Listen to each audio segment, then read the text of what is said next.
જે સિવિલની સામે બાંધવામાં આવેલું બાંધકામની જે તે સમયે તેમને મંજૂરી માગી, પરંતુ નકશામાં થોડુંક જમીનનું સ્થળ ફેર હોવાથી જે તે સમયે મંજૂરી આપેલ નથી.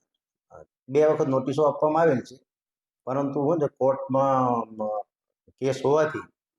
કોઈ આગળ કાર્યવાહી કરેલ નથી. હાલમાં છે કોર્ટમાંથી કેસ પરત ખેંચી લીધેલો છે, એટલે સરકારશ્રીનું માર્ગદર્શન મેળવી અને આગળની કાર્યવાહી કરવામાં આવશે. કોર્ટની અંદર જે અમારો સાઈડ હતો, અમારા જે ડોક્યુમેન્ટ હતા અમે રજૂ કર્યા છે કે જ્યારે બધા જ ડોક્યુમેન્ટ અમારી ફેવરમાં હોય, ખાલી ફક્ત ને ફક્ત એક પાલિકા દ્વારા પોતાના દ્વારા જે નકશો છે ઝોનિંગનો, એમાં ટેકનિકલ ભૂલ અજાણતામાં એ લોકોથી પણ થઈ હોય, બરાબર, એના લીધે હું મારું કામ ક્યારે અટકાવી ના શકું ને. જે આજે જે આક્ષેપ કરવામાં આવ્યા છે પાયા વિહોણા, બરાબર છે, તે બાકી જેને બી જે પણ ન્યૂઝમાં જેણે જે પણ કંઈ આપ્યું છે અથવા કોઈ પણ એમણે બદઇરાદાથી લખ્યું છે, જેને પણ ડોક્યુમેન્ટ જોવા હોય, મને આ પહેલાં પણ ખબર પડી હતી કે કોઈ ન્યૂઝવાળા અમારી પાછળ લખવા માંગે છે, પણ ત્યારે પણ અમે એક જ વસ્તુ કીધું હતું કે ભાઈ જે બી જોવો હોય તે ડોક્યુમેન્ટ આવીને તમે જોઈ શકો.